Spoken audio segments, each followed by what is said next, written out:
ರಾಮಾಯ ರಾಮಭದ್ರಾಯ ರಾಮಚಂದ್ರಾಯ ವೇಧಸೆ ರಘುನಾಥಾಯ ನಾಥಾಯ ಸೀತಾಯ ಪತಯೇ ನಮಃ. ಹರೇ ಕೃಷ್ಣ, ಹರೇ ಶ್ರೀನಿವಾಸ. ಆಧ್ಯಾತ್ಮ ಬಂಧುಗಳೇ, ಶ್ರೀರಾಮನವಮಿ ಪ್ರತಿಯೊಬ್ಬ ಸನಾತನ ಧರ್ಮದಲ್ಲಿ ಆಸಕ್ತಿ ಇಟ್ಟ ಮನುಷ್ಯನಿಗೆ ಅತ್ಯಗತ್ಯ. ಹಿಂದೂ ಸನಾತನ ಧರ್ಮದ ಪ್ರತಿಬಿಂಬ, ಆದರ್ಶ ಪುರುಷ, ಮರ್ಯಾದಾ ಪುರುಷೋತ್ತಮ ಶ್ರೀರಾಮ. ಈ ವರ್ಷ 2026ರಲ್ಲಿ ಮಾರ್ಚ್ 26 ಹಾಗೂ ಮಾರ್ಚ್ 27 ಎರಡೂ ದಿವಸ ಶ್ರೀರಾಮನವಮಿ ಇದೆ. ಕೆಲವು ಪಂಚಾಂಗ ಕ್ಯಾಲೆಂಡರ್ಗಳಲ್ಲಿ 26 ಎಂದು, ಕೆಲವುದರಲ್ಲಿ 27 ಎಂದು ಇರುವುದರಿಂದ ಯಾವ ದಿನ ಶ್ರೀರಾಮನವಮಿ ಹಬ್ಬವನ್ನು ಆಚರಣೆ ಮಾಡಬೇಕೆಂದು ಗೊಂದಲ ಉಂಟಾಗಿದೆ. ಈ ವರ್ಷ 2026 ಮಾರ್ಚ್ನಲ್ಲಿ ಯಾವಾಗ ರಾಮನವಮಿ ಇದೆ?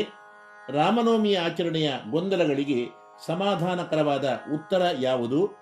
ಶ್ರೀರಾಮನವಮಿಯನ್ನ ಹೇಗೆ ಪ್ರತಿಯೊಬ್ಬರೂ ಸುಲಭವಾಗಿ ತಮ್ಮ ಮನೆಯಲ್ಲೇ ಆಚರಿಸಬಹುದು?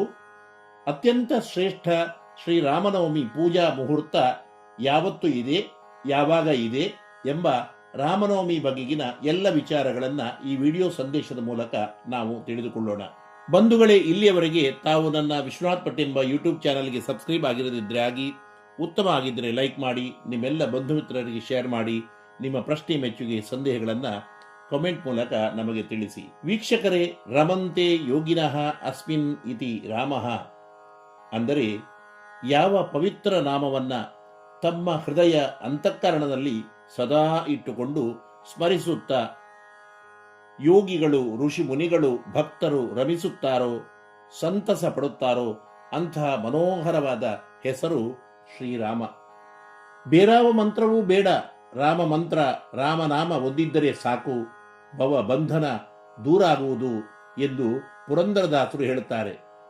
ಆ ಮಂತ್ರ ಈ ಮಂತ್ರ ಪಠಿಸಿ ಕೆಡಲು ಬೇಡ, ಸೋಮಶೇಖರ ತನ್ನ ಬಾಮೆಗೆ ಹೇಳಿದ ಮಂತ್ರ ರಾಮ ಮಂತ್ರವ ಜಪಿಸೋ ಎಂದಿದ್ದಾರೆ. ಪಂಡಿತರಿಂದ ಪಾಮರರವರೆಗೆ ಪ್ರತಿಯೊಬ್ಬ ಜಾತಿ ಧರ್ಮದವರೂ ಕೂಡ ಸದಾ ಸ್ಮರಿಸಬಹುದಾದ ನಾಮ ರಾಮ. ಓಂ ಎಂದು ಉಚ್ಚರಿಸಲು ಅನರ್ಹರಾದವರು ಕೂಡ ಅದೇ ಅರ್ಥವನ್ನು ಕೊಡುವ ರಾಮ್ ಎಂಬ ಶಬ್ದವನ್ನ ಸದಾ ಉಚ್ಚರಿಸಬಹುದಾಗಿದೆ. ಶ್ರೀರಾಮ ರಾಮ ರಾಮೇತಿ ರಮೇ ರಾಮೇ ಮನೋರಮೆ ಸಹಸ್ರ ನಾಮ ತತ್ತುಲ್ಯಂ ರಾಮನಾಮ ವರಾನನೆ. ಇಂತಹ ಸರ್ವೋತ್ತಮನಾದ, ಸರ್ವಶಾಸ್ತ್ರ ಪ್ರತಿಪಾದ್ಯನಾದ ಶ್ರೀರಾಮನ ಅವತಾರದ ದಿನ. ಇದನ್ನು ನೆನಪಿಸಬೇಕಾಗಿದ್ದು, ಆಚರಿಸಬೇಕಾದ್ದು ಅತ್ಯಂತ ಅವಶ್ಯ ಕರ್ತವ್ಯ ಪ್ರತಿಯೊಬ್ಬರಿಗೂ ಕೂಡ ಆಗಿದೆ. ಪೂರ್ಣ ಬ್ರಹ್ಮಾಂಡದ ಒಡೆಯನಾದ ಅವನು ಎಲ್ಲರಿಗೆ ರಾಮ ಆಗಿದ್ದರೆ, ಕೌಸಲ್ಯೆ ಸುಮಿತ್ರೆ ಕೈಕೇರಿಯಗೆ ರಾಮಭದ್ರ ಆಗಿದ್ದಾನೆ. ದಶರಥನಿಗೆ ರಾಮಚಂದ್ರ ಆಗಿದ್ದರೆ, ಋಷಿಮುನಿ ಯೋಗಿಗಳಿಗೆ ವೇದಸ್ ಆಗಿದ್ದಾನೆ. ಹನುಮ ಲಕ್ಷ್ಮಣಾದಿಗಳಿಗೆ ರಘುನಾಥನಾಗಿದ್ದರೆ, ಸೀತೆಗೆ ನಾಥ ಅಂದರೆ ಸ್ವಾಮಿ ಆಗಿದ್ದಾನೆ.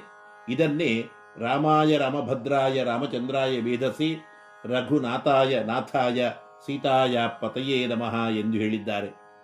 ಅಂತಹ ಸರ್ವಜನ ರಕ್ಷಕನು, ಭಾರತ ದೇಶದ ಆತ್ಮಸ್ವರೂಪನೂ ಆದ ಶ್ರೀರಾಮನು ಉಚ್ಚಸ್ಥೆ ಗ್ರಹ ಪಂಚಕೆ ಸುರಗುರೌ ಸೇಂದೌ ನವಮ್ಯಾಂ ತಿಥೌ ಎಂದು ಶಾಸ್ತ್ರ ಪುರಾಣಗಳು ನಮೂದಿಸಿದಂತೆ 5 ಗ್ರಹಗಳು ಉಚ್ಚ ಆಗಿರುವ ಕಾಲದಲ್ಲಿ ದೇವಗುರು ಬೃಹಸ್ಪತಿಯು ಚಂದ್ರಯೋಗವನ್ನು ಪಡೆದು ಅತ್ಯಂತ ಶುಭ ಯೋಗ ಇರುವಾಗ ಮಧ್ಯಾಹ್ನದ ಅಭಿಜಿನ್ ಲಗ್ನ ಸುಮುಹೂರ್ತದಲ್ಲಿ ಕರ್ಕಾಟಕ ಲಗ್ನದಲ್ಲಿ ಜನಿಸಿದ್ದಾನೆ.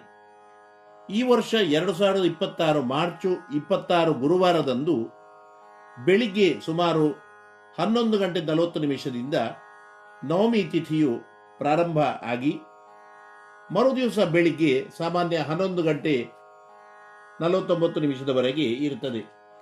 ಸಾಮಾನ್ಯವಾಗಿ ಎಲ್ಲ ತಿಥಿ ಹಬ್ಬಗಳನ್ನು ನಾವು ಉದಯದಲ್ಲಿ ಯಾವ ತಿಥಿಯು ಇರುತ್ತದೋ ಅದನ್ನು ಆಚರಿಸುವುದು ಸಾಮಾನ್ಯ ನಿಯಮ ಆಗಿದೆ. ಶ್ರೀರಾಮನವಮಿ ತಿಥಿಯು 26 ಗುರುವಾರದಂದು ಉದಯದಲ್ಲಿ ಇಲ್ಲ, ಮರುದಿವಸ ಇದೆ. ಉದಯದಲ್ಲಿ ಮರುದಿವಸ ಇರುವುದರಿಂದ ಈ ನಿಯಮ ಪ್ರಕಾರ 26 ಗುರುವಾರವೇ ಪ್ರಶಸ್ತ ಆಗಿದ್ದರೂ ಕೂಡ ಶ್ರೀರಾಮನು ಮಧ್ಯಾಹ್ನ ಅವತರಿಸಿದ ಕಾರಣ ಮಧ್ಯಾಹ್ನದ ಪೂಜಾ ಮುಹೂರ್ತದಲ್ಲಿ ನವಮಿ ತಿಥಿಯು ಅತ್ಯಂತ ಮುಖ್ಯ ಶ್ರೀರಾಮನವಮಿಯ ಆಚರಣೆಗೆ. ಆದ್ದರಿಂದ ಮಾರ್ಚ್ 26 ಗುರುವಾರದಂದೇ ಶ್ರೀರಾಮನವಮಿಯನ್ನು ಆಚರಿಸುವುದು ಅತ್ಯಂತ ಸೂಕ್ತ ಆಗಿದೆ. ಆದರೆ ಉದಯದಲ್ಲಿರುವ ತಿಥಿಯ ಆಚರಣೆಯೂ ಕೂಡ ನಮ್ಮ ಸನಾತನ ಧರ್ಮದ ಪ್ರಕಾರ, ಸಂಪ್ರದಾಯ ಪ್ರಕಾರ ಶ್ರೇಷ್ಠ. ಆದ್ದರಿಂದ 27 ಶುಕ್ರವಾರವೂ ಕೂಡ ಶ್ರೀರಾಮನವಮಿ ಹಬ್ಬವನ್ನು ವಿಶೇಷವಾಗಿ ಆಚರಣೆ ಮಾಡಬಹುದಾಗಿದೆ. ಮಾರ್ಚ್ 26 ಗುರುವಾರದಂದು ಮಧ್ಯಾಹ್ನ 11:50 1 ಗಂಟೆವರೆಗೆ ಶ್ರೀರಾಮನವಮಿ ಪೂಜೆಗೆ ಅತ್ಯಂತ ಶ್ರೇಷ್ಠ ಮುಹೂರ್ತ ಆಗಿದೆ. ಬೆಳಿಗ್ಗೆ ಬೇಗನೆ ಎದ್ದು ಸ್ನಾನಾದಿಗಳಿಂದ ಶುಚಿರ್ಭೂತರಾಗಿ ಶ್ರೀರಾಮ ದೇವಸ್ಥಾನ ಅಥವಾ ಹನುಮಂತ, ವಿಷ್ಣು, ಶ್ರೀನಿವಾಸ ದೇವಸ್ಥಾನಗಳಿಗೆ ತೆರಳಿ ಯಥಾಶಕ್ತಿ ಶ್ರೀರಾಮ ಸಮೇತ ಸೀತಾ, ಹನುಮ, ಲಕ್ಷ್ಮಣ ದೇವರಿಗೆ ಸೇವಾದಿಗಳನ್ನು ನಡೆಸಿ ಮಧ್ಯಾಹ್ನ ಶ್ರೀರಾಮನವಮಿ ಪೂಜೆ ಆಚರಣೆಯನ್ನ ಎಲ್ಲರೂ ಕೂಡ ವೈಭವದಿಂದ ಮನೆಯಲ್ಲಿ ಸುಲಭವಾಗಿ ನಡೆಸಬಹುದಾಗಿದೆ.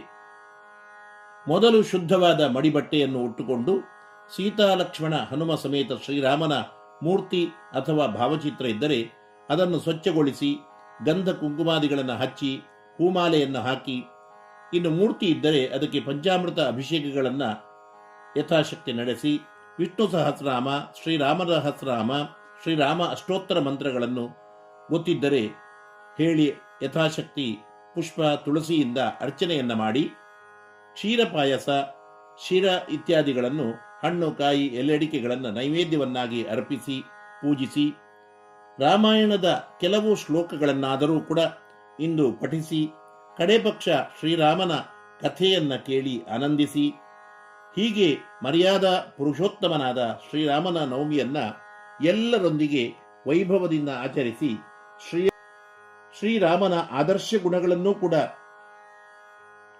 ಒಳಗೆ ನಮ್ಮಲ್ಲಿ ಅಳವಡಿಸಿಕೊಂಡು ಶ್ರೀರಾಮನ ಕೃಪೆಯಿಂದ ನಮ್ಮೊಳಗಿರುವ ಕೆಟ್ಟ ಚಟ, ಅಹಂಕಾರ, ಅವಗುಣಗಳೆಂಬ ರಾವಣನನ್ನು ಕೂಡ ಹಿಮ್ಮೆಟ್ಟಿಸೋಣ. ಲೋಕಾ ಸಮಸ್ತ ಸುಖಿನೋ ಭವಂತು.